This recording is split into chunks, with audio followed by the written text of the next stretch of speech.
Welcome, mystery lovers.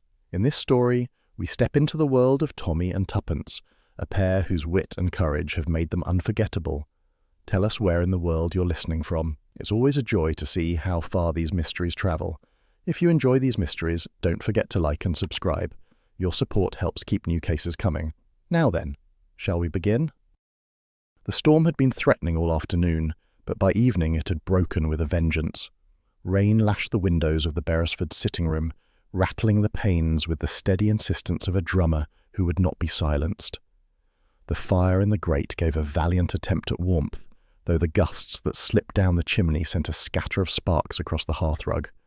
It was, in short, the sort of night that encouraged respectable folk to settle indoors with a book, a drink, and no thought whatsoever of venturing out into the world's troubles. Tuppence Beresford, however, had never been one to let the world's troubles remain at the doorstep. Curled on the sofa in a sensible wool skirt, her knitting basket at her side, she kept glancing at the window as if she half expected the storm itself to resolve into a mystery. Tommy, across from her, crouched with newspaper in hand, and the resolute expression of a man who intended to enjoy a quiet evening, no matter what calamities befell the weather. "Ghastly business in Parliament again," he muttered, flicking to the next page. "One could almost envy the Americans. At least their politicians are amusing." Tuppence smiled faintly, looping another stitch. "You say that, darling, but I'd wager even their scandals aren't as diverting as the last case we stumbled into. Honestly, it's been weeks since anyone tried to poison us or lure us into a ruin at midnight. We're practically rusting with neglect." Tommy lowered the paper, regarding her over the edge of his spectacles. "Most married couples long for peace and quiet. We get it, and you complain." "Peace and quiet," Tuppence declared, "is all very well for retired colonels and maiden aunts. But for us—" She broke off suddenly as the sharp rap of the front door knocker cut through the wind. Both turned instinctively. It was late, the sort of hour when visitors were rare and generally unwelcome. Tommy set down the paper with a sigh. "I'll go," he said, rising. "But if it's a canvasser, heaven help him."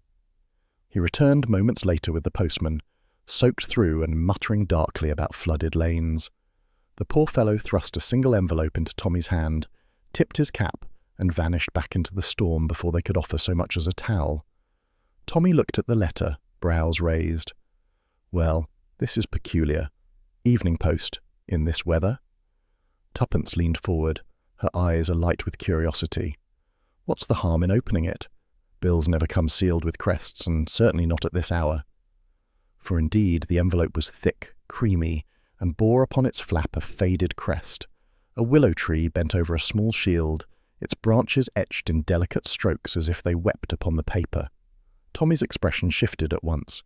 He brushed ash from his sleeve, staring down at the seal as though confronted by a ghost. "Good heavens," he said slowly, "I'd know that anywhere. Reginald Harwood." "An old flame?" Tuppence asked sweetly, though her needles paused mid-air. "Hardly." Tommy's mouth quirked in reluctant amusement. "We served together. Harwood was a major then, chess fiend, the sort of fellow who could turn even rations into a feast if you gave him half a chance and a tin opener. I haven't seen him in years." He slid a finger under the flap and drew out the letter. The paper inside bore an elegant, if somewhat shaky hand. It was dated only the day before and written from Willowbank Manor. Tommy read aloud. "My dear Beresford, time has a way of catching us unawares, and the years since the regiment have not softened certain shadows. I write to you now because matters of importance press upon me, matters that may benefit from your particular talents, and Mrs. Beresford's as well. I entreat you both to visit Willowbank Manor at your earliest convenience. I cannot explain further by letter. The walls here have ears, and the willows whisper more than one might believe. Come swiftly, old friend, for silence may soon become dangerous. Yours sincerely, Reginald Harwood." When he finished, the room seemed very still. The rain beat against the windows, the fire crackled, but all else hung in expectant hush. Tuppence set down her knitting carefully. "Well," she said, "that doesn't sound in the least like an invitation to a weekend of bridge and country walks." Tommy folded the letter, slipping it back into its envelope. His brow furrowed, soldier's instincts stirring. "The man sounds frightened." "And intriguing," Tuppence added with satisfaction. "You see? I told you peace and quiet never last with us. Here we are, summoned to some draughty manor by a willow tree. Honestly, Tommy, you must admit it's delightfully gothic." "Delightful isn't quite the word I'd choose," he murmured. Yet already she could see the spark in his eye, the one that always appeared when mystery beckoned. They had grown older, yes, but not duller. Curiosity remained their shared compass. She leaned back, hands folded. "Why us, though? If Reginald Harwood has any number of old comrades, why pluck Tommy and Tuppence Beresford from our quiet hearth?" Tommy shook his head. "Perhaps because we've had a reputation for poking our noses where others wouldn't. Harwood always admired resourcefulness. If he truly believes himself in danger, well, he might think us less easily dismissed than most." Tuppence rose and crossed to the window, gazing out at the storm. The willows of Willowbank seemed to sway before her mind's eye, their branches bending low to whisper secrets over a black lake. She shivered, though not entirely from the cold. "Then we must go, Tommy, as soon as the trains will allow. For if this letter is genuine, and Reginald Harwood believes the willows themselves whisper of danger, then something very strange indeed is waiting for us." Behind her, Tommy stirred the fire, sending up a shower of sparks that danced against the chimney breast.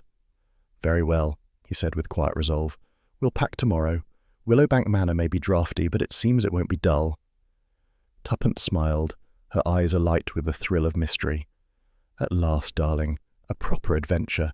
I dare say those willows have been waiting for us." And as the storm raged on outside, the Beresfords sat together by the fire, the envelope with its weeping crest resting on the table between them like a summons from fate itself.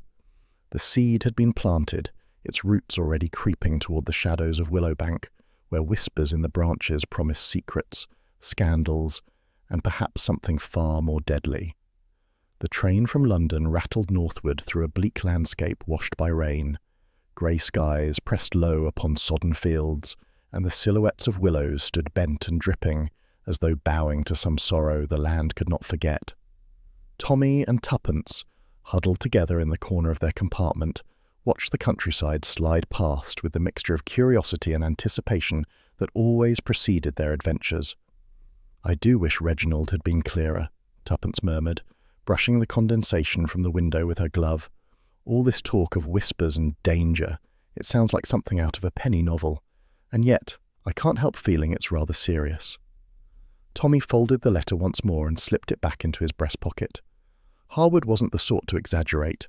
If he says there's danger at Willowbank, then there is. Still, he offered a faint smile, we shan't let a little melodrama spoil our entrance. I imagine the place will be draughty enough without us adding gloom. The train drew up at a small station, the only illumination a single flickering lamp. A chauffeur awaited them, cap pulled low, holding a card with Beresford scrawled upon it. Wordlessly, he took their bags and ushered them into a waiting motor car, its lanterns piercing the mist as they sped into the countryside. Willowbank Manor loomed at last through the rain, a sprawling, time-darkened house set upon a rise, its facade framed by massive weeping willows. Their branches trailed like grieving hands against the stone walls, whispering in the storm. The drive curved beneath an archway, and the motor car halted before tall oak doors. Tuppence's eyes widened. "Positively dripping with atmosphere," she whispered. "If the house doesn't have at least one locked tower and a scandalous ghost, I shall be dreadfully disappointed." The doors opened to reveal a woman of dignified bearing, Lady Eleanor Harwood. She was tall, with silver hair swept back from a pale face lined by sorrow rather than age. Her black gown was of the finest cut, though it did little to disguise her air of weariness. "Mr. and Mrs. Beresford," she greeted in a low, steady voice, "you are welcome to Willowbank. My brother spoke of you often. I regret that his summons should coincide with such dark days." She extended her hand with measured grace. "Major Reginald has been missing since last night. He was failing, and sometime before dawn he left his room. We have feared the grounds ever since." The words fell like stones. Tommy and Tuppence exchanged a swift glance, but Lady Eleanor continued without pause, ushering them into the vast, echoing hall. Candlelight glimmered on ancestral portraits and tarnished suits of armour. The air smelled faintly of damp stone and beeswax polish. Gathered within were several figures, each distinct and watchful. Eleanor performed the introductions with cool composure. Her nephew, Charles Harwood, stood apart, hands thrust deep into his pockets. A young man of brooding aspect, he had the restless energy of one ill at ease in his own skin. His eyes flicked toward the newcomers with undisguised suspicion. Beside the fire reclined Mrs. Vivian Carroway, a widow, though not of Reginald, of striking beauty, whose laughter chimed even when no one had spoken. She greeted Tommy with a smile perhaps a fraction too warm, and Tuppence with one just a little too cool. Near the bookshelves, polishing his spectacles with nervous fingers, was the Reverend Pritchard. A scholarly vicar with hollow cheeks and thoughtful eyes, he murmured pleasantries and immediately retreated into silence. And last, by the tall window, stood Eleanor's daughter, Margaret. Aloof and statuesque, she wore her dark hair coiled tightly, her gaze turned outward as though she regarded the storm with more interest than her company. She inclined her head the barest degree when introduced, and offered no word.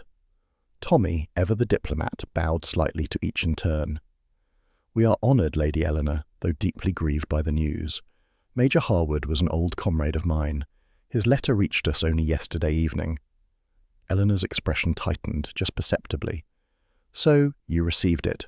Reginald insisted it must be sent, though he was already failing." She paused. "I cannot pretend to understand why he summoned you, but perhaps time will reveal it." They were shown into a drawing-room where firelight flickered against faded velvet curtains and threadbare carpets that spoke of grandeur long past. A tea tray had been set, though no one appeared inclined to touch it. Conversation drifted in stilted exchanges, like guests at a wake reluctant to speak of the deceased. Tuppence, never one to be cowed by atmosphere, broke the silence with a cheerfulness that masked her own unease. "It is a remarkable house. The willows outside give it such character. I imagine they have stood for centuries." Margaret's voice, cool and precise, carried across the room. "They are older than the house itself. My ancestors planted willowbank around them. Some say the trees remember everything whispered beneath them." Her gaze sharpened suddenly, meeting Tuppence's. "Best to be careful what one says on the grounds." A faint laugh escaped Vivian, who sipped her tea languidly. "Oh, Margaret, you do enjoy your eerie tales. Next you'll tell us the trees sing lullabies to the ghosts of soldiers." "It is not a tale," Margaret replied, her tone icy. "My uncle believed it." Charles snorted from the hearth. "My uncle believed too many things. He filled notebooks with ramblings about betrayal and family curses. If he'd had any sense, he'd have worried less about whispering willows and more about the estate debts." "Charles!" Eleanor's voice cracked like a whip. The young man subsided, though his glare lingered on the Beresfords, as though their very presence had provoked him. The vicar cleared his throat delicately. "Perhaps it would be best to speak kindly of the departed." A strained silence followed. Tuppence noted each expression with a practised eye. The widow's amused detachment, the nephew's simmering anger, the daughter's glacial reserve. Only Lady Eleanor showed genuine grief, though even hers was contained, like water behind a dam. When at last they were shown to their chambers, the corridor echoed with their footsteps. Heavy portraits lined the walls, faces long dead peering down with solemn eyes. Their rooms were large, canopied, furnished with carved oak that smelled faintly of dust. Rain pattered against the windows, and the wind moaned faintly in the chimneys. Tommy closed the door behind them and turned to Tuppence, his expression grave. "So Harwood is missing, and they fear the worst." "Yes," Tuppence said softly, setting her gloves on the dresser. "And yet the letter came, which means he wrote to us in fear of something he knew was coming." She sank onto the bed, frowning. "They didn't expect us to arrive. Did you see their faces? We're interlopers here." Tommy nodded. "Eleanor tolerates us, but the others, hostile, everyone, as if our presence threatens them somehow." "Which means," Tuppence concluded with quiet satisfaction, "that we are precisely where we ought to be. If these willows whisper of secrets, then Willowbank is already full of them, and I, for one, intend to listen." Outside, the branches of the willows scraped against the stone walls, with a sound like voices hushed in warning. The storm raged on, and within the ancient house the Beresfords lay awake, each turning over the same thought, that Reginald Harwood's summons had not been a plea for companionship, but a final cry for help, and that someone under this roof might well be the reason for his silence. The storm relented by late afternoon, though the sky remained bruised and heavy, with clouds that threatened to resume their assault at any moment. A damp hush settled over Willowbank Manor, broken only by the drip of rainwater from gutters and the occasional creak of branches. After tea, with conversation having drifted into uneasy silences, Tommy and Tuppence seized upon the opportunity to explore the grounds. They stepped into the fading light, their coats buttoned against the chill. The air smelled of wet earth and moss. The drive curved toward the lake, where the willows, vast and ancient, leaned so low their branches nearly touched the water's surface. The twilight gave them an almost spectral presence, as though they were not trees at all, but mourners in perpetual vigil. "Picturesque," Tommy said, his tone dry, "if you like your scenery melancholy." Tuppence's eyes gleamed with curiosity. Exactly the sort of place where a secret might be overheard, or buried. They strolled slowly, their boots crunching on damp gravel. The lake lay still, dark as polished stone, reflecting the twisted outlines of the willows. Across the water, a boathouse sagged against the bank, its timbers warped with age. As they rounded the path, voices drifted toward them, sharp, low, urgent. Tuppence instinctively caught Tommy's arm and pulled him into the shadow of an overhanging tree. It was Charles Harwood, the nephew, his tall figure tense, fists clenching and unclenching at his sides. Opposite him stood Vivian Carraway, the widow, her posture relaxed but her eyes glinting with an intensity that belied her languid air. "You can't simply pretend it doesn't exist," Charles hissed. "The diary proves everything. If the solicitors see it—" Vivian laughed softly, though the sound carried a knife's edge. "Really, Charles, you grow dramatic. No court cares for an old man's ramblings, and if you imagine it will help your claim, you are sorely mistaken." Charles took a step closer. "You forget. I know more than you think. Uncle Reginald trusted me. He told me about the entries, the betrayal, the shame. If that comes to light, your precious reputation will be in tatters." Vivian's smile did not falter, but her voice dropped to a dangerous murmur. "Careful, dear boy. Inheritance disputes can be settled many ways, some less pleasant than others." Tommy and Tuppence exchanged a glance, the tension between the two unmistakable. "Money," Tommy whispered wryly. "It always comes down to money." "Not just money," Tuppence breathed. "Reputation, family secrets. That diary sounds rather important." They remained hidden, unwilling to reveal themselves just yet. The quarrel ended abruptly when Vivian, with a toss of her head, turned on her heel and strode back toward the manor. Charles lingered a moment, muttering something inaudible, before following at a slower pace, shoulders hunched. When the path was clear, Tuppence exhaled. "A diary, Tommy, and one that speaks of betrayal. That can't be coincidence."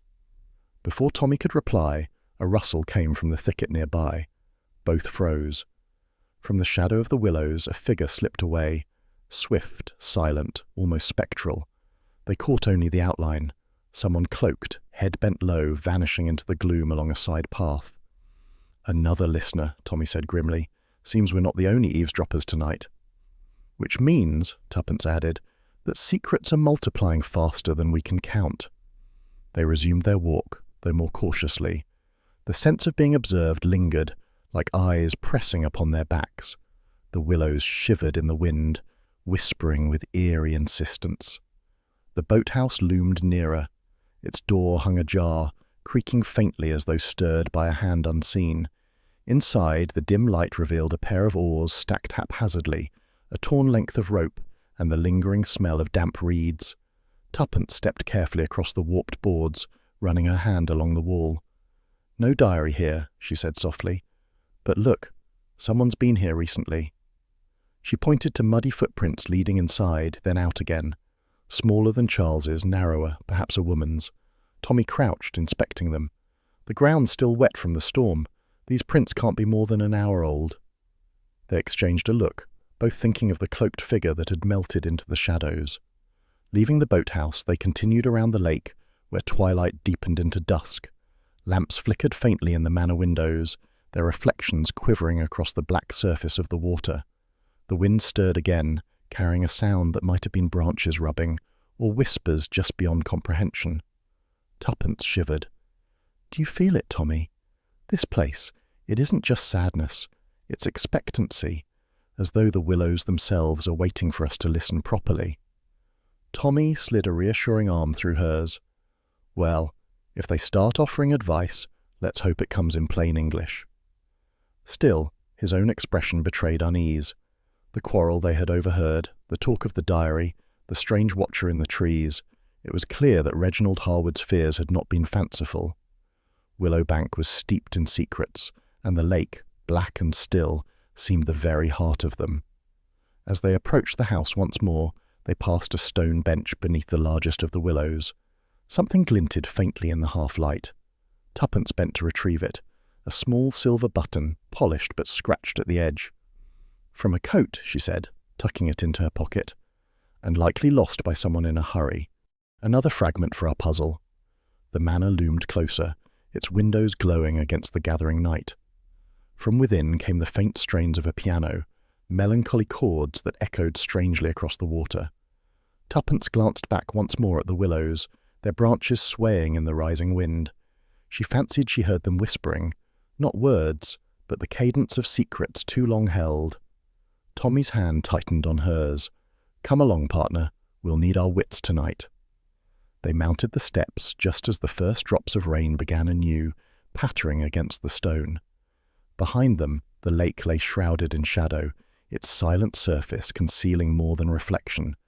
For beneath those willows, voices had spoken of inheritance and betrayal, of a diary that might decide fortunes. And somewhere in the shadows, a hidden figure had listened. The Beresfords knew then, with a certainty beyond doubt, that their friend's death was no simple matter of age or fate. Willowbank Manor was alive with conflict, and they had only just stepped into its tangled heart. Servants returned tight-lipped from soggy searches of the lawns and paths. No one said it aloud, but every eye kept straying toward the lake. A chill clung to the air, damp enough to creep through stone walls and into the bones of the manor's inhabitants. Tommy and Tuppence, having slept fitfully, joined the household at a strained breakfast where the clatter of cutlery seemed louder than the conversation. Lady Eleanor presided with her usual reserve, but her hands trembled slightly as she poured the coffee. Margaret Harwood, pale and silent, toyed with her toast. Charles scowled at his plate, stabbing at bacon as though it had personally wronged him. Vivian Carraway, by contrast, appeared as composed as ever, her black dress immaculate, her smile faint and unreadable.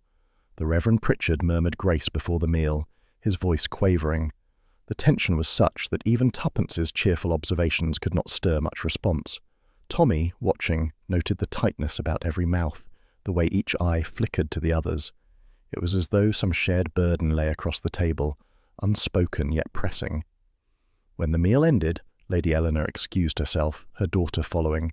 Tommy suggested to Tuppence a turn about the grounds, perhaps to clear their heads after such oppressive company.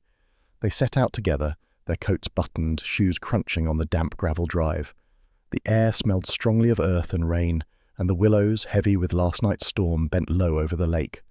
The path curved beneath them, leading toward the largest tree, whose roots coiled like serpents against the bank. It was there that Tommy halted suddenly. "Tuppence, look!" She followed his gaze. Beneath the willow's sweeping boughs, partly hidden by the trailing branches, a figure lay sprawled upon the ground. For one breathless moment they stood frozen, listening to the silence broken only by the wind in the branches. Then they hurried forward. It was Major Reginald Harwood. His face, once ruddy and jovial in Tommy's memories, was waxen, his eyes staring sightlessly toward the lake. His body was twisted, his clothes dishevelled as though he had fallen heavily. A dark bruise discoloured one temple, and a small glass vial lay nearby, half buried in the damp earth.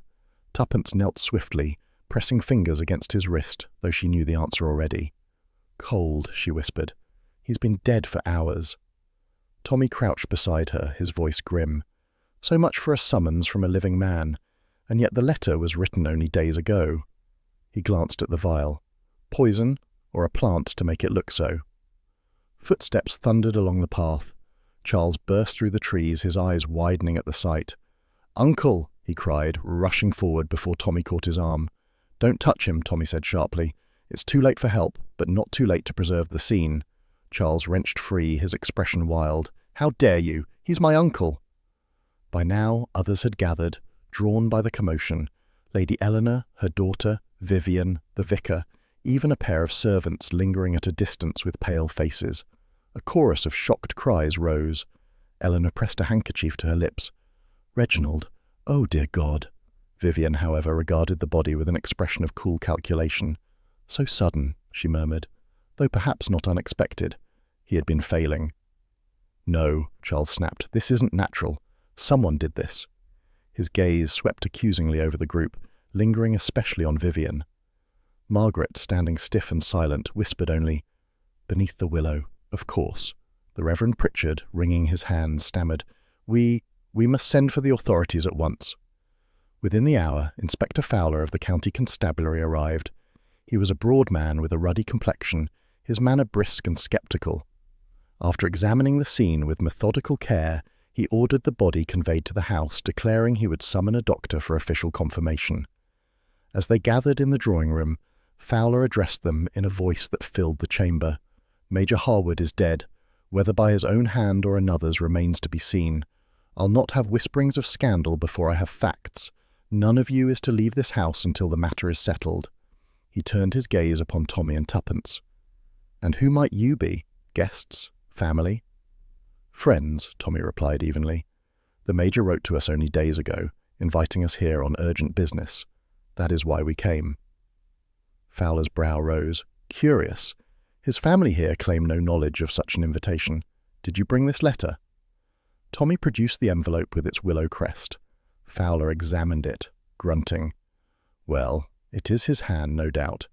Yet it's odd, is it not, that he would write with such urgency only to be found lifeless upon your arrival?" Tuppence interjected, her tone calm but firm. "That's precisely the point, Inspector. The Major feared something. He asked for help. Now he is dead." Fowler gave her a look, half amused, half indulgent. "And you, madam, consider yourself an investigator, perhaps. Leave that to the professionals." Tuppence smiled sweetly. "Of course, Inspector, though sometimes amateurs notice what professionals overlook." The inspector harumphed and began questioning the household one by one. Charles repeated his assertion that his uncle had been troubled of late, but insisted he would never take his own life. Vivian spoke languidly of the Major's declining health, suggesting that a weak heart might have played its part. Eleanor's grief was evident, but she confessed that Reginald had been restless, muttering about old wrongs and hidden dangers. Margaret said little, her eyes fixed on the fire, while the vicar shifted uneasily and murmured about the sins of man catching up in due course. Throughout, Fowler maintained a sceptical air, yet Tuppence caught subtle inconsistencies. The way Vivian carefully avoided looking at Charles, the way Charles clenched his jaw when the diary was mentioned, the quick glance between Margaret and her mother at the word betrayal. At last Fowler declared the death suspicious, but not yet proven as murder. "The doctor will tell us more.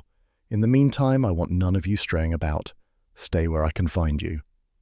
As he left to consult with his constables, the household erupted in murmurs. Charles accused Vivian openly. She, in turn, laughed with scorn, suggesting Charles had the most to gain. Eleanor begged them all for restraint, but her voice trembled with strain. In a quiet corner, Tuppence whispered to Tommy, "Notice how quickly Vivian leapt to illness, and Charles to murder.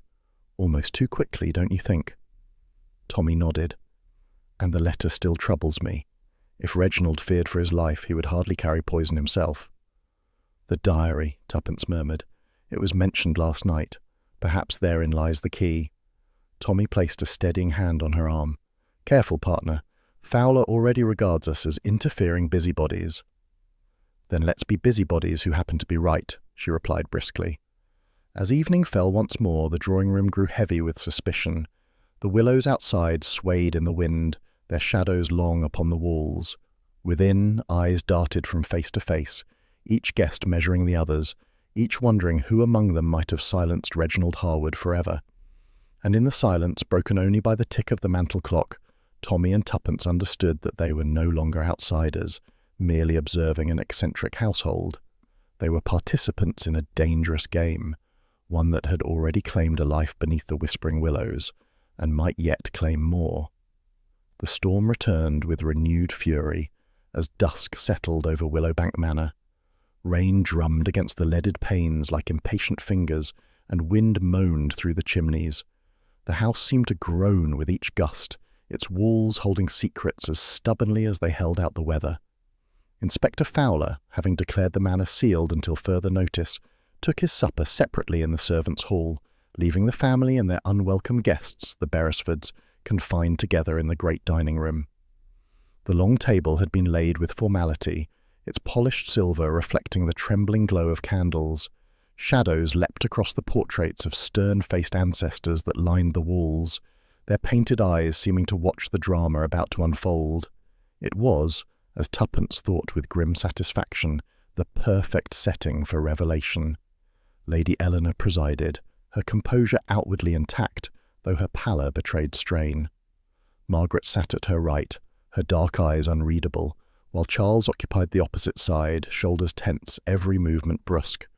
Vivian Carraway reclined with an ease that bordered on insolence, her jewels catching the light like sparks. The Reverend Pritchard, seated midway, clasped his hands together as though in perpetual prayer. Tommy and Tuppence, as outsiders, were placed halfway down the table, opposite one another. From this vantage they could observe the interplay with keen detachment, though each knew they were under scrutiny themselves. The first course was served, soup, fragrant but thin. The clink of spoons provided the only music until Charles, never one to tolerate silence, broke it. "I suppose," he said roughly, "the inspector will insist upon an inquest. But anyone with eyes can see Uncle did not fall into the willow by chance. He was murdered, and some of us here know very well why." A collective intake of breath followed. Lady Eleanor's spoon stilled. "Charles," she said sharply, "this is not the time." "When better?" he demanded. "Shall we whisper in corridors like cowards? Everyone knows the estate is drowning in debt. Everyone knows certain people stood to gain if Uncle died." His gaze darted toward Vivian. She arched a perfect brow, her tone laced with mockery. "If you mean me, dear boy, you must make your case plain. I was his companion, yes, but hardly his heir. You, after all, are the nearest blood." The remark struck home. Charles flushed, his spoon clattering onto his plate. "You think I would kill my own uncle for money?" "People have killed for less," Vivian murmured, sipping her wine. Tuppence observed the exchange closely. Vivian's languor was calculated, she thought, a shield to deflect suspicion. Charles's temper, by contrast, seemed all too genuine, but perhaps conveniently so. A guilty man might feign outrage, an innocent might simply be outraged. It was impossible to be sure. The second course arrived, roast fowl, its aroma rich yet failing to mask the sourness of the atmosphere. Servants moved silently, their eyes downcast, though Tuppence noticed one maid lingered near Margaret, glancing at her with a mixture of pity and apprehension. Margaret, for her part, scarcely touched her food, her gaze fixed on the dancing flames of the candles. Reverend Pritchard spoke suddenly, his voice quavering. "It is not for us to accuse, not until God's truth is made plain. But I must say, Major Harwood confessed to me only weeks ago that he feared judgment for sins long past. He believed his death might come at the hands of those closest to him." The words fell like stones into a pond. Eleanor's face tightened. Margaret's fork slipped against her plate with a sharp scrape. "And did you," Vivian asked silkily, "advise him to take poison and save others the trouble?" The vicar paled. "Madam, that is uncharitable." "On the contrary," she said, her smile brittle, "it is practical." Tommy intervened then, his tone mild but his eyes sharp. "The Major's letter to us suggested he was under immediate threat. That is why we came. He feared betrayal, not divine judgment." Lady Eleanor turned toward him, her composure cracking slightly. "Then perhaps you can explain, Mr. Beresford, why he should summon you instead of confiding in his own family." "That," Tuppence said brightly, "is precisely the question. But sometimes one trusts strangers more than kin, especially when kin may have interests of their own." Her words hung in the air, pointed and deliberate. Margaret looked up sharply, eyes flashing, then lowered them again at once. Charles muttered something under his breath. The third course arrived, beef, sliced and steaming. Conversation had hardened into accusation and defence, each remark sharper than the cutlery. Charles launched once more into complaint. The will. Uncle intended to alter it. I know he did. He spoke of leaving Willowbank to me, as rightful heir, but someone persuaded him otherwise. Or perhaps, Margaret said unexpectedly, her voice clear though cold, he realised you were unfit. That anger of yours, Charles, do you think it endears you to him? Her cousin glared. And you, Margaret, with your airs and silences, what makes you so certain you are not suspected? Lady Eleanor's voice cracked through the exchange like a whip. Enough. This bickering dishonours Reginald's memory. We will speak no more of wills or inheritance. Yet the damage was done. The subject of money had emerged like a serpent from under the tablecloth, coiling itself around each guest. Tuppence, quietly observant, noticed small contradictions. Vivian spoke of the Major's failing health, yet earlier she had remarked on his vigorous walks around the grounds. Charles claimed the diary contained proof of betrayal, yet professed not to know where it was kept. Margaret insisted her uncle had confided little to her, but her reaction to the vicar's words betrayed familiarity, and Eleanor, who sought to silence them all, seemed less concerned with truth than with appearances. Dessert was brought, tarts and custards, untouched by most. The storm outside battered the windows, and candle flames bent low in the draughts. Finally, Tommy raised his glass. "Permit me, Lady Eleanor, to offer a thought. We sit here, each suspecting the other, while the inspector busies himself with evidence. But whoever killed Major Harwood, if he was indeed killed, sits among us now, perhaps even smiling at our quarrels. Wouldn't it be wise to lay everything bare before more harm is done?" A heavy silence followed. Then Vivian's laughter broke it, light and brittle. "What a charming speech, Mr. Beresford. You'd make an excellent stage actor. But the truth, I suspect, will not be served with custard." Charles slammed his fist on the table. "Mock all you like, but the killer will be found out. And when he is, I pray justice is swift." Margaret rose abruptly, her chair scraping the floor. "I have no appetite for this theatre. Good night." She swept from the room without another glance. One by one the others followed, leaving the Beresfords alone in the echoing dining hall. The candles guttered low, casting monstrous shadows upon the walls. Tuppence leaned across the table toward Tommy. "Did you notice? When the vicar spoke of confession, Eleanor looked stricken, and Vivian contradicted herself about the Major's health. And Charles," Tommy added, "knows more of that diary than he admits. His eagerness to accuse others might be a smokescreen." They rose, leaving their own plates scarcely touched. The storm howled outside, rattling shutters and bending the willows. Within, the silence of the house pressed heavily, as though the very walls listened. Tuppence shivered, drawing her shawl closer. "One of them, Tommy. One of them at this very table, and they are watching us as keenly as we watch them." "Then," Tommy said quietly, "we must watch all the harder." And with that, they stepped into the shadowed corridors of Willowbank, knowing that supper had done little to nourish them, but much to feed the growing certainty that danger, like the storm, was gathering strength around them. The storm had not relented by midnight. It pressed itself against the windows of Willowbank like a living thing, rattling panes and forcing draughts down chimneys. Most of the household had withdrawn to their chambers, though Tommy and Tuppence remained restless. The events of the day, the discovery beneath the willow, the poisonous supper of accusation, had left them too unsettled for sleep. Tuppence, in particular, found her curiosity gnawing at her like a persistent mouse. She could not shake the thought of the diary mentioned in Whispers and Quarrels. If such a book existed, it might contain the very truth Major Harwood had died for, and if anywhere in Willowbank held the key, it was his study. So, with Fowler finished in the servants' hall, and now nursing a late cup in the drawing-room, Tommy kept him politely engaged, and Tuppence slipped away. Her steps along the corridor were soundless, her dressing gown drawn close, a candle held low to avoid betraying her movements. She reached the door at the end of the passage, the Major's study.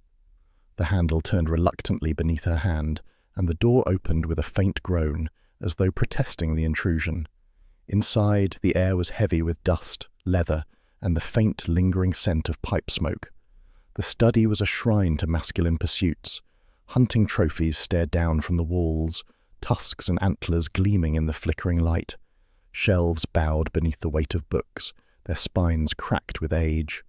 A massive desk dominated the room, its surface littered with papers, blotters, and an empty glass that hinted at the Major's last hours. Tuppence moved quickly but carefully, knowing time was not her ally. She opened drawers, most filled with correspondence and bills, letters from creditors, demands for repayment, hints of financial decline. At the back of one she found a bundle of maps, annotated in the Major's hand with notes about land, mines, and, intriguingly, shares. She set them aside. Another drawer resisted. She tugged, then noticed the small brass keyhole. It was locked. Tuppence frowned. She had not come unprepared. Producing a small hairpin from her coiffure, she knelt and worked it deftly. After several tense seconds, the lock yielded with a sharp click. Inside lay a scattering of torn pages as though ripped from a larger volume. Her pulse quickened as she lifted them. They were from a diary. The handwriting, Harwood's bold scrawl, leapt at her from the yellowed paper. She read by the trembling candlelight, "Betrayal closer than I ever thought possible. Cannot speak it aloud. But the Willows know. They have always whispered the truth." Another fragment. "Hidden wealth concealed long ago. If it were found, it would ruin them. Perhaps redeem me. But silence grows dangerous." And finally, a single word underlined heavily. "Whisper." Tuppence's heart pounded. These scraps were explosive. Betrayal, hidden wealth, danger. Themes echoed in every quarrel she had overheard since her arrival. But where was the rest of the diary? These fragments alone were tantalizing but incomplete. Before she could ponder further, footsteps echoed in the corridor outside. Heavy, deliberate. She snuffed the candle at once, plunging the study into darkness, and slipped behind the velvet curtain that framed the tall window. The scent of dust and mothballs filled her nostrils as she pressed herself against the cold wall, scarcely daring to breathe. The door opened. A shaft of light cut into the gloom. Two figures entered, their lantern casting long shadows across the desk. She recognized the voices at once, Charles Harwood and Vivian Carraway. Charles's tone was taut with fury. "I told you the diary's gone. Someone has it." Vivian's voice purred in reply. "Then you must make sure it never resurfaces. Without proof, there is nothing to link us, nothing to question the will." "There is already suspicion," Charles snapped. "The Beresfords pry into everything. Did you not see how she watched us at supper? They'll find the fragments if we don't act." Vivian laughed softly. "Then let them. Fragments mean nothing without the whole, and you, Charles, should be grateful. If the truth of that diary were revealed, it would not only ruin me, it might destroy you as well." There was a pause. Tuppence strained to hear, her heart hammering. Charles muttered, "You mean to keep the estate for yourself?" "I mean," Vivian replied coolly, "to ensure survival. Yours, mine, and the family's name. We are allies, Charles, whether you like it or not. Better to share secrets than graves." The lantern light shifted. Papers rustled as they searched the desk. Tuppence held her breath, praying they would not notice the missing fragments. At last Vivian spoke again, low and urgent. "We must watch Margaret. She knows more than she admits. And Eleanor, she hides things too, perhaps more than either of us." Charles gave a harsh laugh. "So everyone is guilty but us?" "Precisely," Vivian said. "And if the inspector cannot see it, perhaps we shall help guide his suspicion." The footsteps receded. The study door closed with a click, and silence returned. Tuppence waited a full minute before emerging from the curtain, her knees trembling. She relit her candle and gathered the torn pages quickly, slipping them into her dressing-gown pocket. She dared not replace them. The risk of discovery was too great. She glanced once more about the study, searching for anything else of use. On the desk lay a blotter, stained with ink. She held it up to the light and saw faint impressions of words. "Willows whisper still, trust no one." Her breath caught. The Major's last attempts to record his thoughts had left traces even here. Satisfied she had found all she could, she slipped from the room, closing the door softly behind her. The corridor was empty, though the distant murmur of voices suggested Charles and Vivian still conspired somewhere in the house. She padded swiftly back to her chamber where Tommy waited, feigning sleep but sitting bolt upright the moment she entered. "Well," he whispered. Tuppence drew out the torn pages, spreading them on the bed. Fragments of his diary: betrayal, hidden wealth, the Willows, and one word underlined: whisper.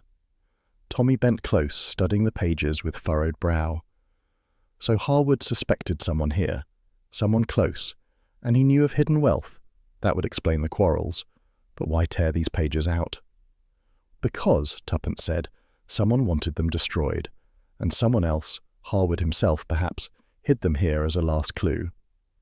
She recounted what she had overheard, the alliance of Charles and Vivian, their determination to bury the truth, their hints that Margaret and Eleanor too held secrets. Tommy listened gravely. So every soul in this house is entangled, and the diary, the whole diary, may still exist, waiting to reveal everything. Tuppence sat back, the candlelight casting her face in sharp relief. "We must find it, Tommy, before they do. For whatever these Willows whisper, it is dangerous enough to kill for." Outside, the storm hammered against the house, and the ancient trees bent low as though in mourning. Inside, within the flickering glow of a single candle, 2 detectives pored over scraps of a dead man's secrets, fragments that hinted at betrayal, whispered of wealth, and promised more peril than either had yet imagined. Sunday morning brought no peace to Willowbank.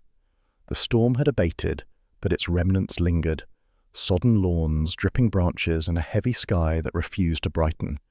Within the manor, tension pressed as thickly as the damp air. Conversations were hushed, glances guarded, and Inspector Fowler prowled the halls with the air of a man determined to sniff out guilt by sheer persistence. It was under this uneasy atmosphere that Tommy found himself cornered by the Reverend Pritchard. The vicar had hovered all morning, pale and distracted, like a man caught between conscience and fear. At last, when the others dispersed after breakfast, he beckoned Tommy with a trembling hand. "Mr. Beresford," he whispered, his voice strained, "might you walk with me to the church? There are matters of the soul perhaps, but also of truth." Tommy, intrigued, agreed at once. He informed Tuppence, who gave him a look that clearly said, "Don't let him wriggle out with platitudes," and followed the vicar out into the damp morning air. The church lay a short walk beyond the grounds, its square tower rising above the village trees.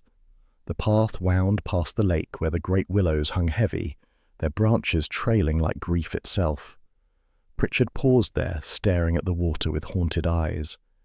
"It was beneath these trees," he murmured, "that I heard them, whispered confessions, sin spoken into the wind, as though the willow might grant absolution." Tommy regarded him carefully. "From Reginald?" "From many," the vicar replied, "but Reginald most of all." His hands twisted together, white-knuckled. "He told me things I ought never to have heard. Affairs of the heart, betrayals of trust, and once," he faltered, his breath hitching, "once a drowning."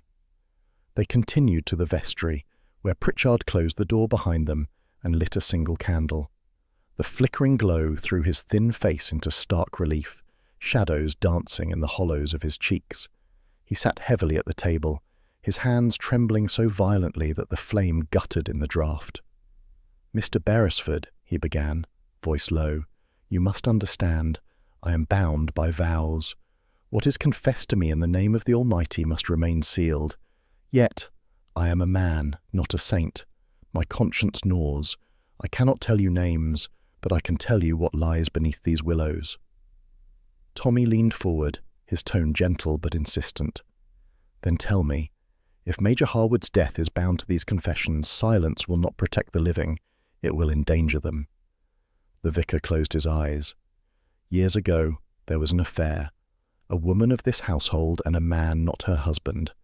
Their meetings were whispered beneath the willows, and in time their shame grew too heavy. Reginald knew. He always knew. He wrote of it in his cursed diary." He clasped his shaking hands together more tightly. "And worse. There was a drowning. A young man, local, poor, infatuated with someone far above him. He was found in the lake, his pockets weighted with stones. They said it was suicide, but Reginald hinted otherwise, that the Willows witnessed it and would whisper the truth until someone listened. Tommy's mind raced. A drowning, hushed up as suicide. Betrayal and affairs hidden beneath respectable veneers. The Major had recorded it all and perhaps been silenced for threatening to reveal it. The vicar's eyes opened, fever bright. You see, don't you? The sins of the past cling to this place. The willow keeps the whispers, and those whispers do not die. I have carried them with me year upon year until I'm scarcely more than a ghost myself. Tommy studied him closely. The trembling, the pallor, the haunted words, did they speak of guilt, or merely of a conscience crushed under too much secrecy? You fear you know too much, Tommy said quietly. I fear, Pritchard whispered, that I shall be blamed, that my silence makes me complicit, and perhaps I am. He dropped his head into his hands, rocking slightly, the candlelight quivering with each motion. Tommy rose, resting a firm hand on the vicar's shoulder. Listen to me, Reverend. Secrets destroy. If you continue to carry them alone, they will break you. But if you share what you know, names, times, truths, then perhaps we can prevent further harm. But Pritchard shook his head violently. No names. I cannot. God forgive me, I cannot. The church bell tolled the hour, echoing hollowly through the stone. Pritchard flinched as though struck. He seized Tommy's hand suddenly, his grip surprisingly strong. Beware the willow, he whispered hoarsely. Beware what it remembers, and beware those who would silence it. With that, he released him and slumped back into the chair, spent, his gaze fixed on the wavering flame as though it alone tethered him to the present. Tommy left the vestry thoughtful, his mind turning over the fragments. Betrayal, an affair, a drowning long concealed, a diary that threatened to expose it all. Was Pritchard merely weak, tormented by the burden of others' sins, or was his trembling guilt the mark of a man who knew far more than he dared admit? When he returned to the manor, Tuppence was waiting in the hall, her eyes sharp. Well? Tommy drew her aside into a quiet corner. The vicar's eaten alive by secrets. He spoke of affairs beneath the willow, and a drowning hushed up as suicide. Reginald wrote of it all, but he refuses names. Tuppence's eyes widened. A drowning? And under those trees? Oh, Tommy, don't you see? That's why the willows loom over everything. They're not just scenery, they're witnesses. She paced, thinking rapidly. If there was a scandal long ago, it might explain today's quarrels. Perhaps someone here fears exposure. Perhaps the Major threatened to publish his diary. That would certainly give motive. Tommy nodded. The question is, did Pritchard withhold out of fear or out of guilt? He trembles like a sinner, but that doesn't prove he committed the sin. Cowardice can look very like guilt, Tuppence agreed, and guilt very like cowardice. We mustn't be fooled. As they spoke, a door creaked open above, and Margaret Harwood descended the staircase. Her face was pale, her expression tight, but her eyes, dark and watchful, lingered on them a moment too long before she swept into the drawing-room. Tuppence followed her with her gaze. Margaret knows something, I'm sure of it, and perhaps her mother too. They both reacted at supper when betrayal was mentioned. Tommy sighed. Everyone in this house reacts to something. What we need is proof. Which, Tuppence said briskly, means finding the rest of that diary, before someone else does. The willows outside shivered in the damp wind, their branches whispering against the glass as though in agreement. That evening, as the household gathered again in the drawing-room, the atmosphere was brittle with suspicion. Inspector Fowler prowled, jotting in his notebook, though his narrowed eyes suggested frustration. Lady Eleanor stitched quietly, her needle flashing in the lamplight. Charles paced like a caged animal. Vivian lounged by the fire, her bracelets glinting with every movement. Margaret sat stiffly by the piano, striking occasional chords that fell into silence before becoming music. The Reverend Pritchard arrived late, his face damp with sweat, his hands trembling worse than before. He muttered apologies and took the farthest chair. Tuppence observed them all, her mind weaving together the threads, the fragments of the diary, the quarrels by the lake, the vicar's half-confessions.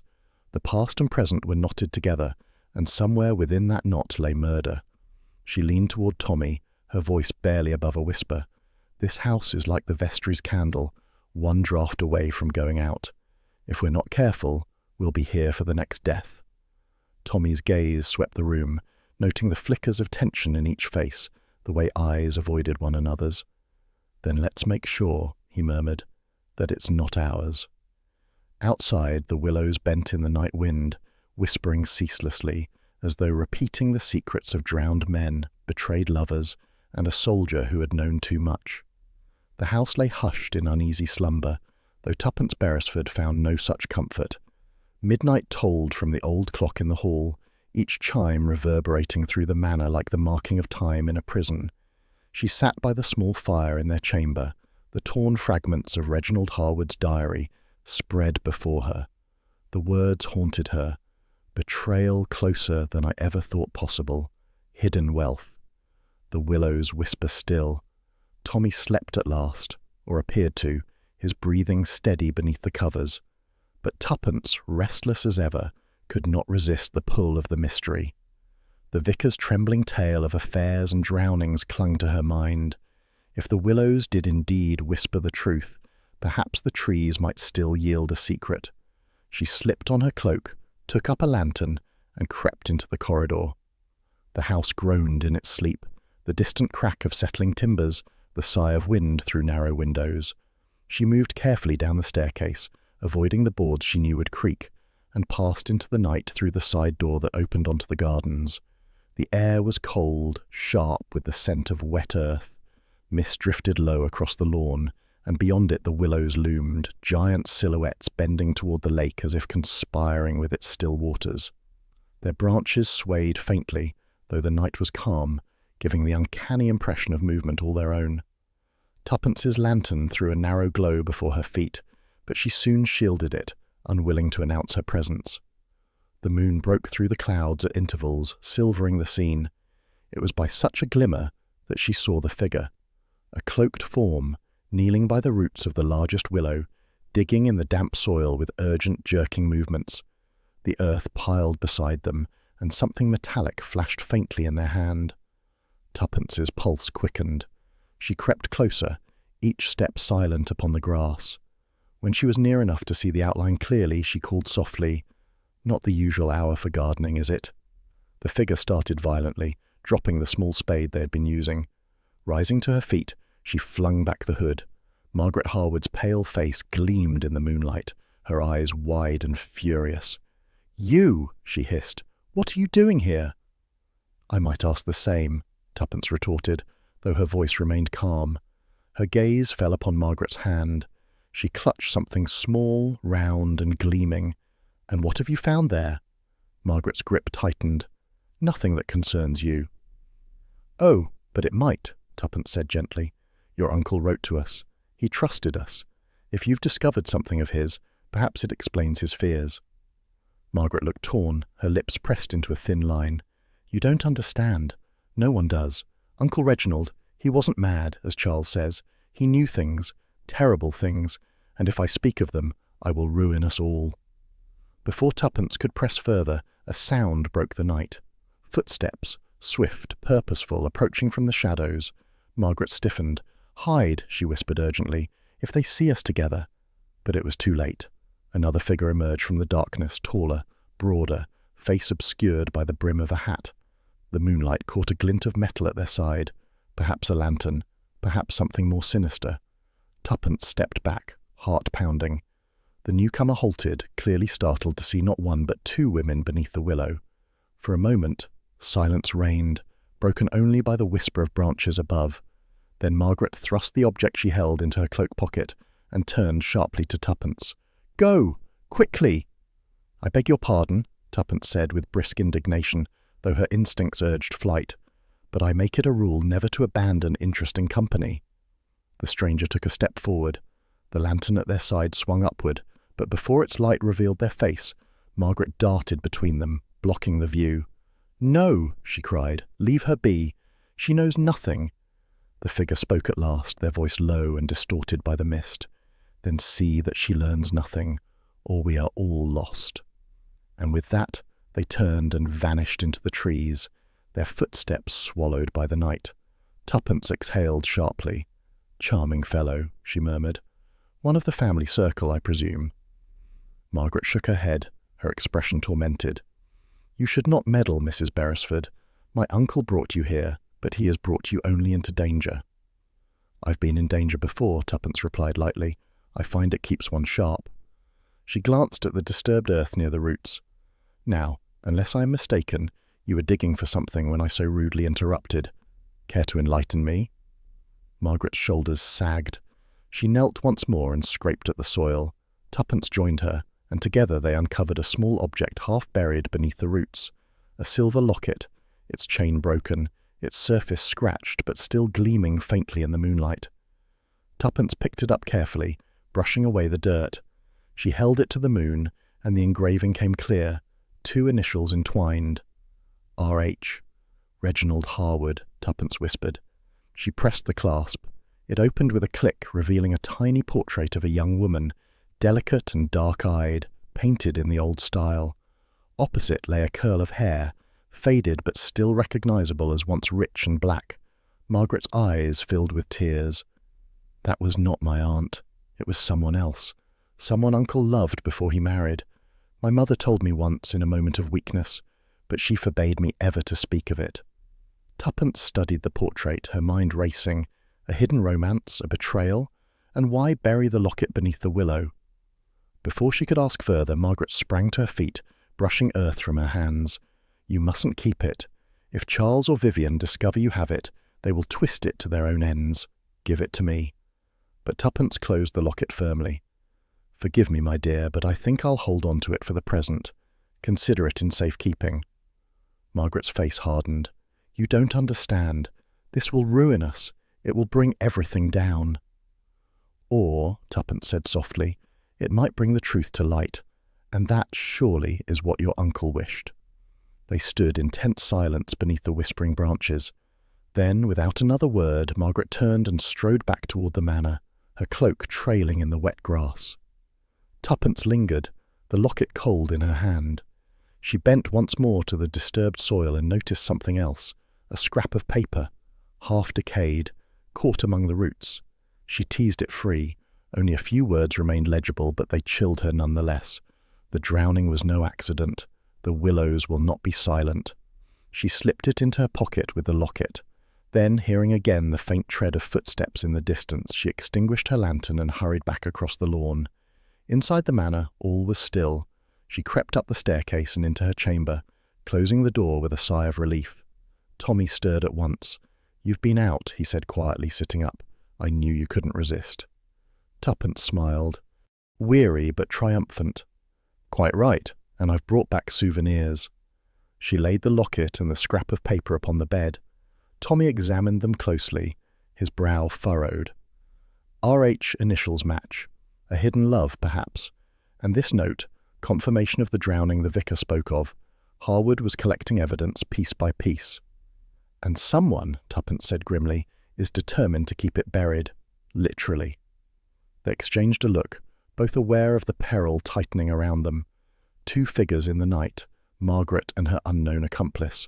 1 secret locket, a fragment of damning words, and the willows, ever whispering, as though the past itself clamoured to be heard. Tommy extinguished the candle, plunging the room into darkness once more. "Sleep if you can, Tuppence. Tomorrow, this house will be more dangerous than ever." But Tuppence, lying awake with the locket beneath her pillow, thought only of the whispering branches, the drowned man in the vicar's tale, and the face of the young woman painted in miniature. Whoever she had been, her story had not ended in love but in secrecy, and perhaps in death. And the willows, bending low against the moonlit lake, seemed to murmur that the past was not finished with them yet. The storm returned in earnest that evening, as though nature itself had been waiting for the moment when the house's secrets grew too heavy to contain. Rain lashed the windows in furious torrents, the panes rattling in their frames. The wind roared down the chimneys, scattering sparks onto the hearthrugs and extinguishing candles in the draughts. The corridors echoed with the groan of ancient timbers, and every door seemed to shiver in its hinges. Tuppence had grown accustomed to storms in her life, but she had seldom felt one mirror the turmoil inside a house quite so perfectly. Willowbank's inhabitants had gathered in the drawing room earlier, their quarrels sharp, their silences sharper still. Now, dispersing into shadowed corridors and candlelit corners, they seemed less a family than actors in a play, each concealing lines not yet spoken. Tommy urged Tuppence to rest, but she felt too keyed with tension to oblige. The locket beneath her pillow burned in her mind like a coal. She wandered instead toward the library, drawn by the thought that books sometimes surrendered truths when people would not. The library was cavernous, its shelves groaning with centuries of Harwood history, genealogies, ledgers, faded volumes of sermons, and the odd novels smuggled in among the solemn works. She trailed her fingers along the spines, listening to the storm batter against the tall windows. It was then she heard it, the faintest shift of air, the whisper of a footstep behind her. She turned sharply. "Who's there?" No answer came, only the crack of thunder rattling the glass. She moved deeper into the room, her senses pricked, every nerve alive. Suddenly the light of her candle snuffed out, whether by draught or design she could not tell.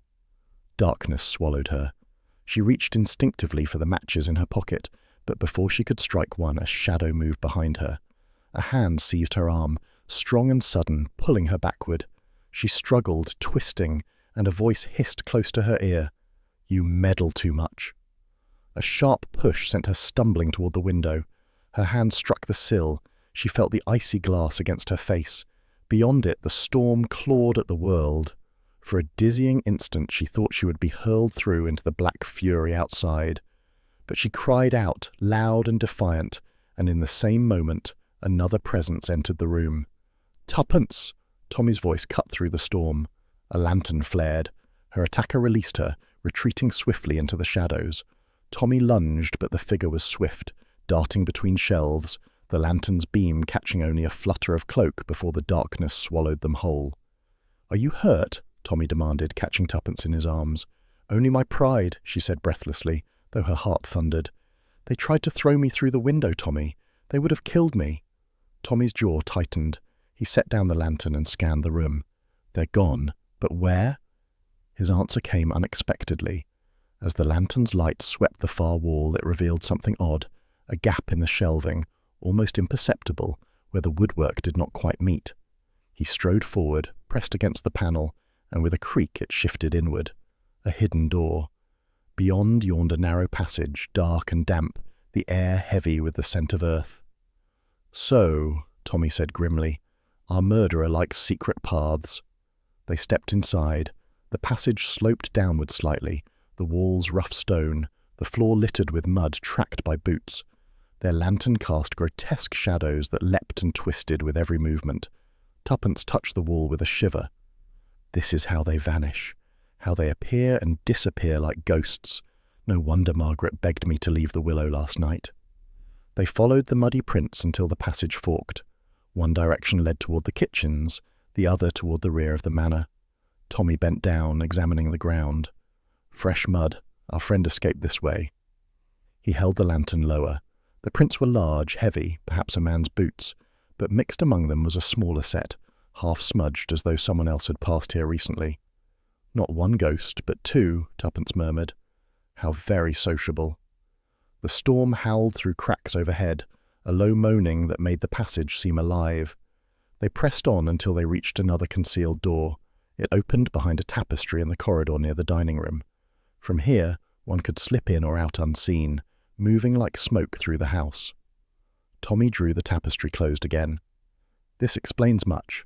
How Reginald's study was searched, how someone was able to overhear our conversations, and how you nearly found yourself hurled into the storm." Tuppence straightened, smoothing her cloak. "Nearly, but not quite. Whoever they are, they underestimate me." But even as she spoke bravely, she could not banish the image of the hand shoving her toward the window, nor the cold certainty that next time they might succeed. Back in the safety of their chamber, Tommy poured her a measure of brandy. She sipped it gratefully, the warmth chasing the chill from her veins. "We must tell Fowler," Tommy said firmly. "An attempt on your life cannot be ignored." "Fowler already suspects us of meddling," Tuppence replied. "And if we tell him, what then? He will watch us instead of them. No, Tommy, we keep this knowledge for ourselves. The secret passage is our advantage. Let the murderer believe we are blind." Tommy studied her, reluctant but recognizing the steel in her eyes. "Very well, but we tread carefully." The storm battered the windows without respite, as though echoing the tumult within. The following morning brought no clarity, only more tension. Fowler stalked the halls, barking questions. Eleanor stitched by the fire with desperate focus, as though each jab of the needle could hold the family together. Charles prowled like a restless wolf, snapping at servants. Vivian lounged with an air of mocking detachment, though her eyes gleamed with sharp awareness. Margaret sat silent, her face pale, her hands folded tightly in her lap. Tuppence watched them all, her gaze cool. Who had stalked her in the library? The heavy boots suggested Charles, yet his rage was often too open for subtlety. Vivian had allies, surely, but would she risk her own hands? Margaret, she knew, had been under the willow, digging in the night, but had she also crept through hidden passages? The questions tangled like the roots of the great trees outside, and every answer led only to another knot. Later, slipping into the library again with Tommy, Tuppence examined the prints afresh. The mud had dried, but the marks were distinct. Large boots, the tread rough, with a slight drag to the left foot. "Do you recall," she whispered, "Charles limps, ever so slightly when he is tired? I noticed it after supper." Tommy nodded. "Yes, but others may wear his boots, and suspicion, in this house, is as plentiful as raindrops." As if in confirmation, a voice drifted from the passage beyond. They froze. It must be done soon. She grows too curious. It was Vivian's voice, low and urgent. Another replied, harsher, "Leave it to me. One push was nearly enough. Next time she will not escape." Tuppence's blood ran cold. She grasped Tommy's hand, pulling him back into the shadows. The voices retreated, footsteps fading through the secret corridor. Tommy's jaw clenched. "So it was no accident. They mean to kill you." Tuppence lifted her chin. "Then let's not give them the chance. Let's turn their secret against them." She glanced once more at the muddy prints by the hidden door, then closed the panel firmly. "Whoever wears those boots, Tommy," she murmured, "wears guilt as well, and we shall see to it the mud leads them straight to justice." Outside, the storm thundered on, hammering the glass, roaring down the chimneys, alive with fury. Inside, betrayal stalked the corridors, and the Beresfords knew the game was reaching its breaking point. The storm had worn itself thin by morning. Its rage had passed, leaving the air raw and heavy, as though the world itself had exhausted its fury. The lawns around Willowbank glistened with rain, the willows dripping silver tears into the lake. Within the house, however, the atmosphere remained a storm of its own, tight, brooding, ready to break. Inspector Fowler had threatened to keep the family under lock and key until evidence emerged, but it was not his authority that would shatter the silence. It was Tuppence Beresford's.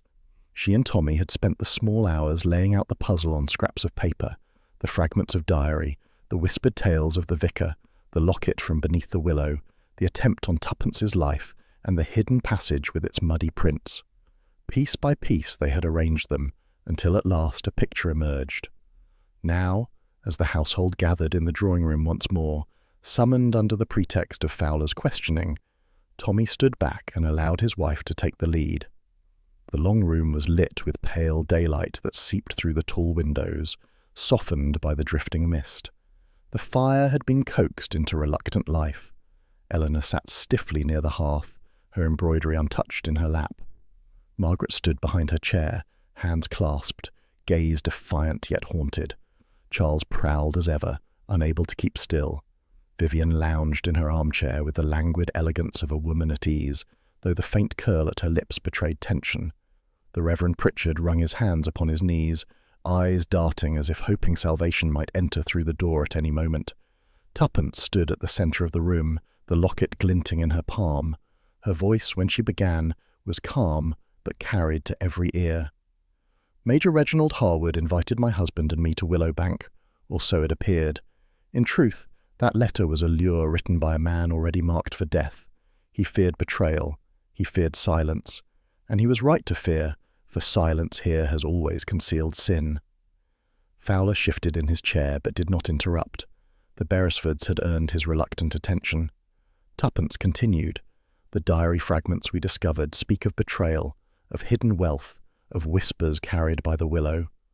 Our vicar, she inclined her head toward Pritchard, who flushed and fidgeted, confirmed that confessions were made beneath those branches. Affairs, secrets, even a drowning passed off as suicide. The Willow remembers, if you will, and Reginald wrote it all down. A murmur swept the room. Eleanor pressed a handkerchief to her lips. Charles swore under his breath. Vivian merely raised a brow as if to say, what of it? The locket, Tuppence went on, lifting it high, was buried by the Willow's roots. It bears Reginald's initials, but the portrait within is not of his wife. It is of another, someone whose presence in his life could not be acknowledged openly.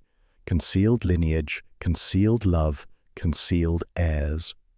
That is the true wealth Reginald spoke of, the inheritance rights that would alter the balance of this household if revealed. Margaret's eyes flashed, but she said nothing. Eleanor sat rigid, her face a mask. And who, Tuppence pressed, her voice sharpening, would have the greatest motive to keep such truths buried?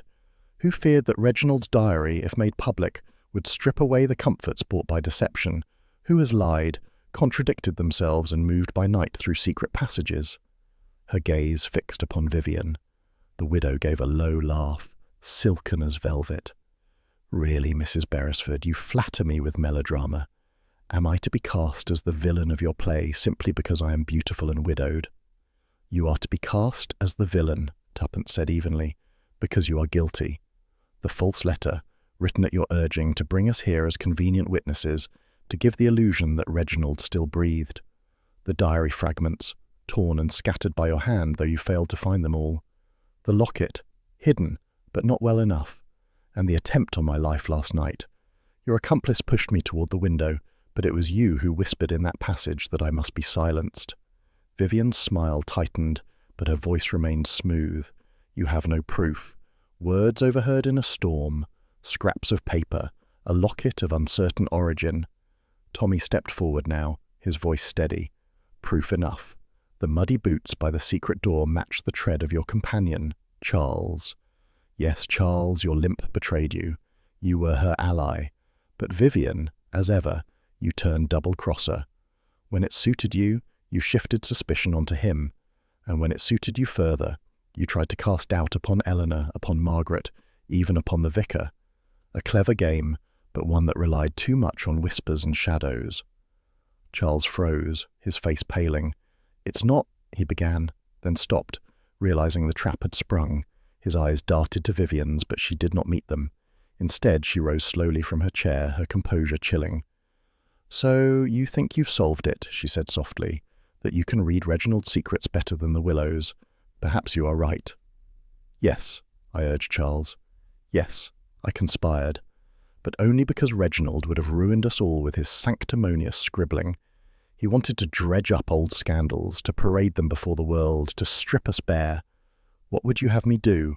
Watch everything collapse while he played the martyr? She stepped closer to Tuppence, her eyes glittering. You do not understand, Mrs. Beresford. Reginald wrote of an heir, an illegitimate heir. That diary would have given Willowbank to a bastard child and cast us into the street. I protected what was ours.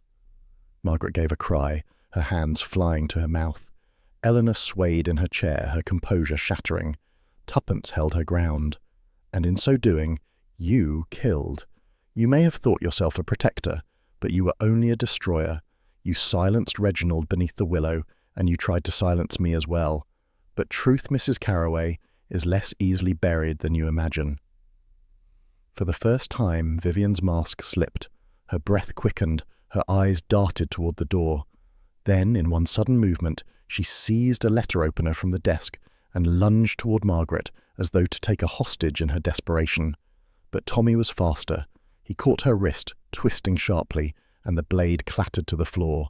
Fowler leapt forward with surprising speed, pinning her arms. She struggled like a wildcat, her elegance forgotten, until at last she sagged against him, panting. Enough, Fowler growled. You'll answer to the law now. Vivian gave one final laugh, high and broken. The willows will whisper of me long after you've forgotten.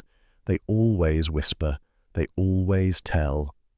She was led away, her cries fading down the corridor. Silence settled, heavy and exhausted. Eleanor wept quietly into her handkerchief. Margaret stood pale and trembling, as though her very foundations had been shaken. Charles sat with his head in his hands, the bravado gone. The Reverend Pritchard murmured a prayer under his breath, his voice quivering. Tuppence closed the locket gently and placed it upon the mantel. Reginald wanted the truth spoken. He wrote to us because he knew his family could not face it. Now, at least, he may rest. Tommy slipped an arm around her shoulders, and we may finally have some peace. Outside, the storm clouds parted at last, and pale sunlight broke through, glinting on the wet branches of the willows. Their whispers continued, but softer now, as though satisfied.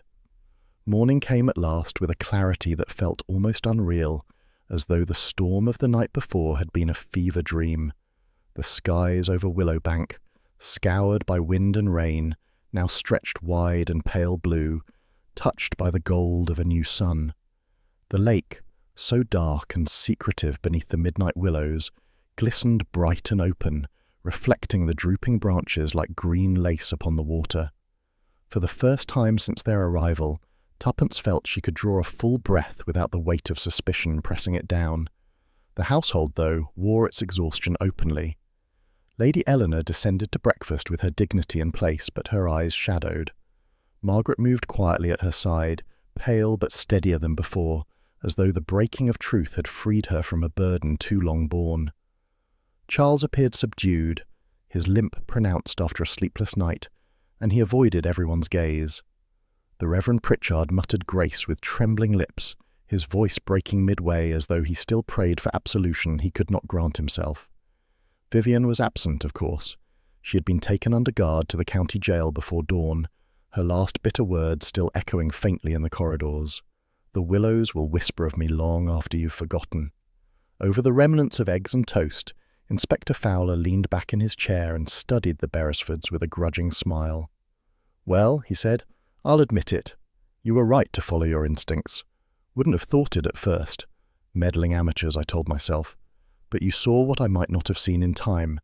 Harwood's death will be answered for. The courts can untangle the rest." Tommy inclined his head modestly. "We've always found murderers dislike daylight, Inspector. Best to drag them into it quickly." Fowler gave a short laugh. "You've the knack, I'll say that. But see, you don't make a habit of it in my county. Too much excitement unsettles the decent folk." After breakfast, trunks were brought down the staircase, servants moved briskly, and the family prepared to disperse like scattered leaves. Eleanor and Margaret would retreat to relatives in Bath, Charles to a friend's estate abroad, until scandal cooled. The vicar remained behind, but with a bowed head, as though his parish would never again feel quite the same. And so, as order reasserted itself in its halting way, Tommy and Tuppence at last withdrew to the veranda overlooking the gardens. A tray of tea awaited them, the china gleaming in the sunlight, steam rising like ghosts finally released. Tuppence poured, the simple act soothing after nights of danger and secrecy. She handed Tommy his cup and leaned back with a sigh, her eyes fixed upon the willows swaying gently in the morning breeze. "They look different now," she said thoughtfully. "Not quite so menacing. More weary, perhaps, as if they too have unburdened themselves." Tommy sipped. "Trees don't keep secrets. Tuppence. People do, and people will always find ways to bury them, under roots or behind panels. Our job is merely to notice when the ground has been disturbed." She smiled faintly. "You make it sound like gardening. And yet, he was right, you know, Reginald. The willows did whisper. Every family has its shadows, but sooner or later, truth insists upon a voice." Tommy set down his cup. "Do you regret it? That we came?" "Regret?" Tuppence considered. The sunlight gilded the wet branches, each drop of rain catching fire for a moment before falling. "No, I should regret more if we had ignored the letter. Imagine Eleanor, Margaret, living beneath suspicion forever, not knowing where to look, whom to trust. No, better the storm broke, however violently." A comfortable silence fell. From the kitchen, faint clatter of pans from the stables, the call of a groom readying the carriage. Life crept back step by step. At last, Tuppence chuckled softly. "What amuses you?" Tommy asked, half suspicious. "I was just remembering," she said, "your expression when I told you I was going outside at midnight. You had that look of a schoolmaster about to scold a wayward pupil." Tommy groaned. "And quite right, too. You might have been killed." "But I wasn't," she said triumphantly, raising her cup. "I was cleverer than they were. Admit it, Tommy, you'd have been dreadfully bored without me." He gave her a sidelong smile. "Bored, perhaps, but less grey with worry. I shall buy you a hat with spikes on it, my dear. Anyone who comes too close will impale themselves." She laughed, bright and unburdened, and the sound carried across the veranda like a promise that even in the shadow of willows, life would not lose its humour. The inspector emerged then to bid them farewell, his hat already dusted for the journey. "Train at noon," he said gruffly. "Safe travels, and next time you receive a letter with an old family crest upon it, perhaps think twice." "Think twice?" Tuppence replied, her eyes twinkling. "Why, Inspector, if we thought twice about everything, nothing exciting would ever happen to us." Fowler shook his head with a reluctant smile, then strode off toward his waiting horse. Tommy leaned back in his chair. "Well, Tuppence, what next? Home to our quiet little rooms, perhaps a week of peace before someone else decides to send us cryptic invitations." Tuppence gazed at the willows one last time. The branches dripped steadily, each drop falling with the rhythm of a clock. "Home, yes," she said softly. "But remember, Tommy, every willow whispers. Some secrets are best left buried, others cry out to be told, and if ever we're called again, I dare say we'll listen." They clinked their cups together gently, as though sealing a pact with the morning sun. And beyond them, the willows bent in the breeze, whispering no longer of death and betrayal, but of peace, renewal, and the quiet certainty that truth, once spoken, cannot be silenced again.